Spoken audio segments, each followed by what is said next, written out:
Hello there, namaste. So this is Indian Armed Forces, the highest battlefield controlled. Yeah, it's Indian Armed Forces. Yeah, I don't know what else. I'm just like, highest battlefield control. I'm not sure what that means, but let's find out, I guess. Military weapons. Okay, military weapons.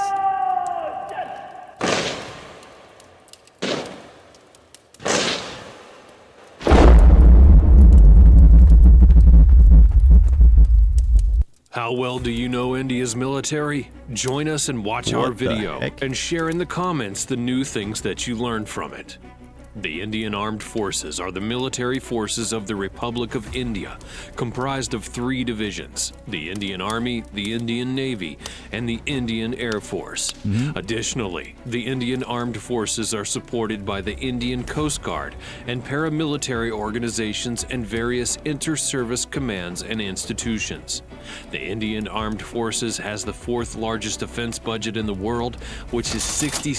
Sadly, India needs it, which is why it makes sense that they have it. And the benefit is India only works on defense, unlike the US, which apparently believes it needs to police the world. India just realizes it just needs to take care of its own.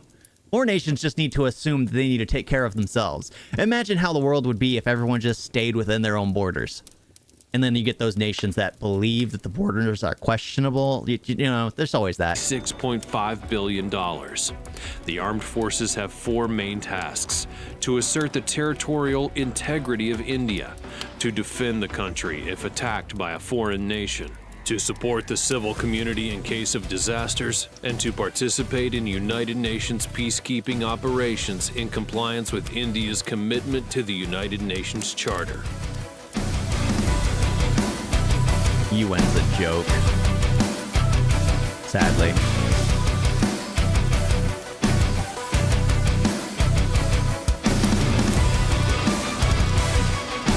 Don't point the barrel at people.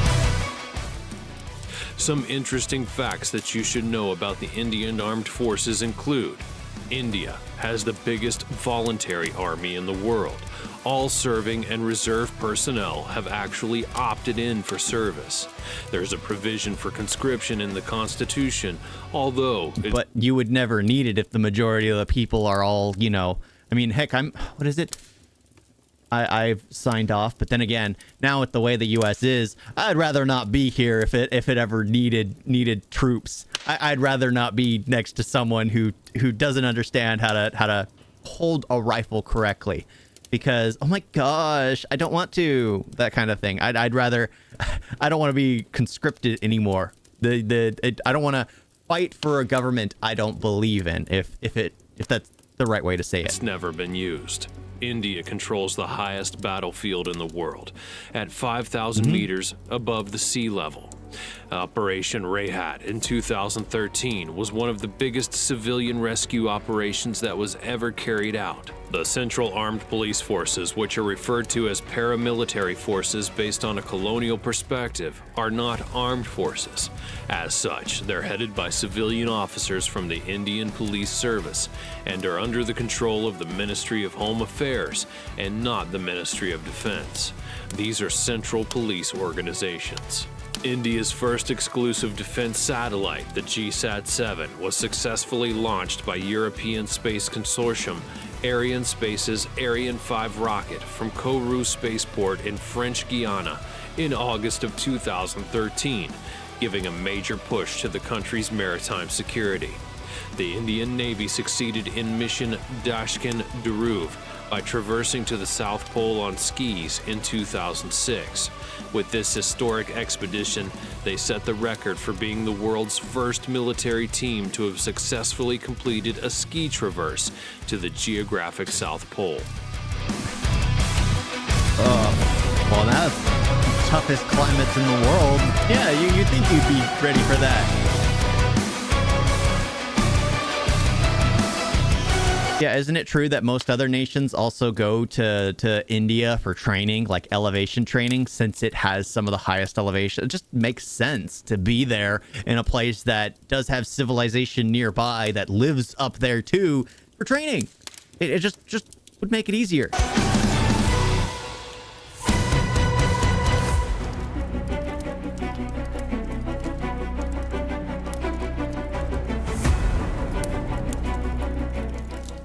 of its personnel, the Indian Armed Forces have set up numerous military academies across India for training personnel. With a strength of over 1.4 million active personnel, it's the world's second largest military force and has the world's largest volunteer army. The Indian Armed Forces are the world's fifth powerful military. The age for voluntary military service in India is 16 to 18 years old, and there's no conscription. Women may join as officers and serve in combat as pilots.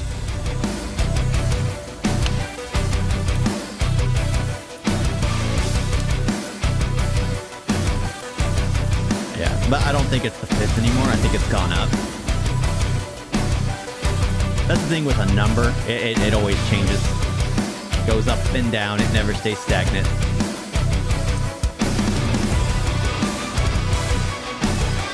I think it would have been nice if you said, as of whatever date, it's the fifth now. Fifth largest.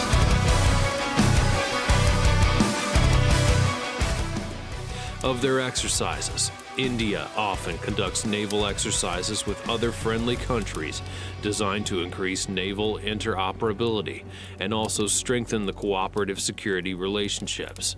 The Indian Navy took part in the world's largest naval exercise/war game in 2014, along with 22 other nations, and has since taken part in that exercise each year.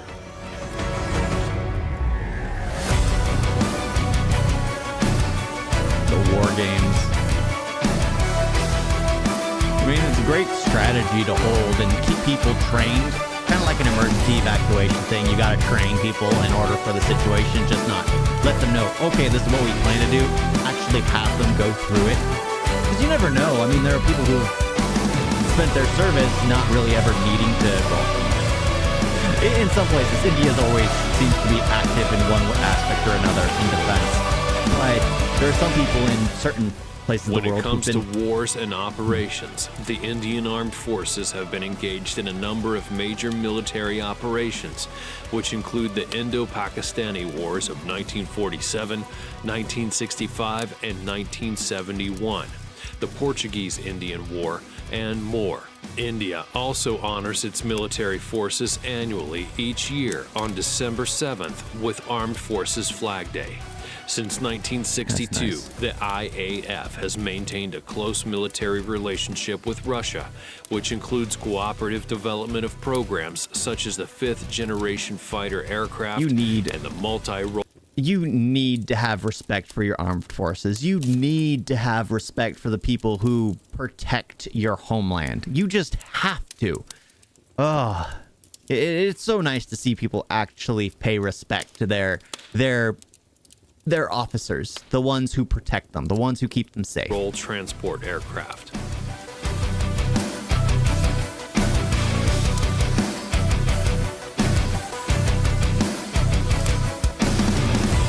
Don't point the barrel at me. Makes me uncomfortable.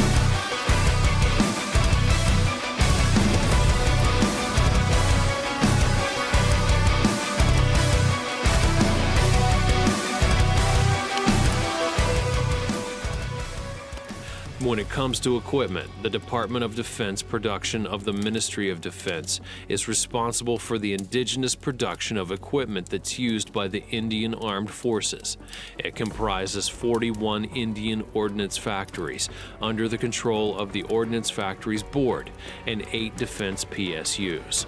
India remains as one of the largest importers of defense equipment, with Russia, Israel, France, and the United States being the top foreign suppliers of military equipment.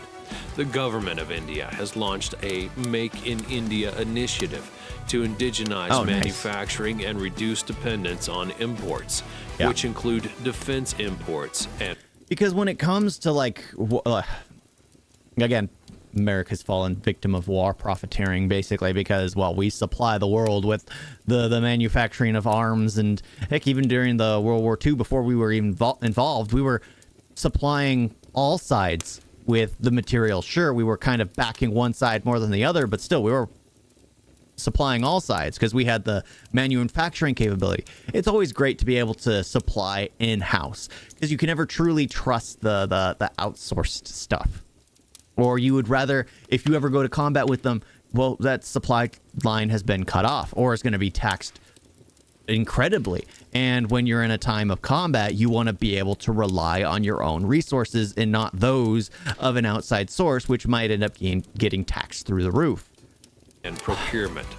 In the category of weapon systems, the Indian Navy operates K-missile family submarine-launched ballistic missiles, along with Prithvi-3 ballistic ship-launched missiles, and a number of land attack cruise and anti-ship missiles like the BrahMos supersonic cruise missile, the 3M54E and 3M14E Club anti-ship land attack cruise missile, along with the KH-35, the P-20, the Sea Eagle, and Gabriel. The truth is, I'm pretty sure India does have more capabilities that they don't publicize because you never truly publicize everything. And well, the U.S. doesn't have like a celebration for its soldiers. Sure, we do have a Memorial Day for our fallen officers, but nothing for their active duty officers. There's a Veterans Day, but then again, it's not really as big. It's a small thing. It's not like you go a Pride Month in San Francisco where there's this whole street, the whole city closes down and the whole month becomes a debauchery fest. But it's just you need that respect for soldiers. And like what the U.S. had the silent chopper, which nobody ever knew about. It was never publicized until it was shot down in active duty, then deconstructed, and it's probably been reconstructed in other nations now that they've gotten access to the parts, which were probably sold on the black market for a fortune. But it was just like, yeah, we lost that capability right then with our stealth chopper, and now other people probably figure stuff out. But you never show everything. You just show the capabilities. So every weapon he's mentioning, I'm thinking there's probably 3 more in reserve for that one. There's probably 3 more capabilities that they're trying to hide, keep under wraps, especially if they're trying to promote more manufacturing themselves. Then it would make sense that they'd start with things that no one would know about. They would display the ones that the world already knows because they had to purchase it from outside. But if you're going to develop your own, that gives you the chance to innovate and develop more things in-house quietly, and then you'll have more foreign nationals walking on your bases, taking pictures and trying to figure out your intel. I mean, my brother dealt with that at his one of his company sites, or that he was working at, because he runs like electrician contracting, things like that. And he went to one and they had to take his phone and everything. And then there was like a bus of foreign nationals that just all came out recording everything they possibly could just so they could send it back home, because it's what it happens. Yeah, it's fascinating. It's always fascinating to know that espionage and things like that is it's always going on. That's never going to stop. We're trying to steal secrets, I think.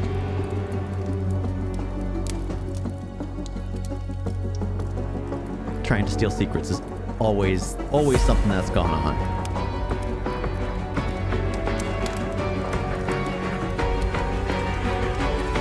Oh, yeah. That was nice. I'm guessing it's done. When it comes to air power, it has a total aircraft strength of 2,082, which includes 520 fighters, 694 attacks, 248 transports, and a total helicopter strength of 692 with 17 attack helicopters. On land, it has 4,184 combat tanks, 2,815 armored fighting vehicles, a self-propelled artillery of 200, a towed artillery of 4,060, and 266 rocket projectors.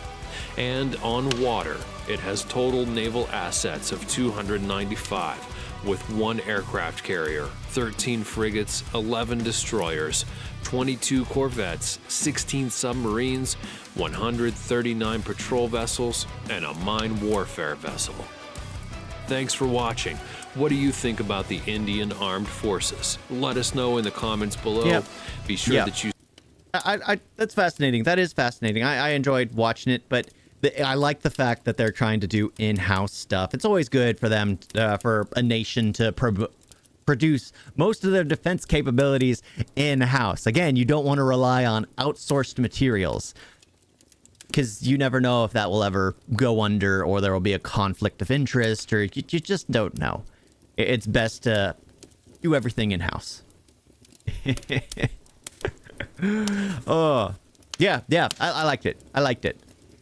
It's fascinating. It's always fascinating to learn, like, just the statistics. This was 3 years ago, so the number of, because he said number 5, it's probably number 4 now. But, yeah, thank you all for watching. Talk to you next time. Toodles.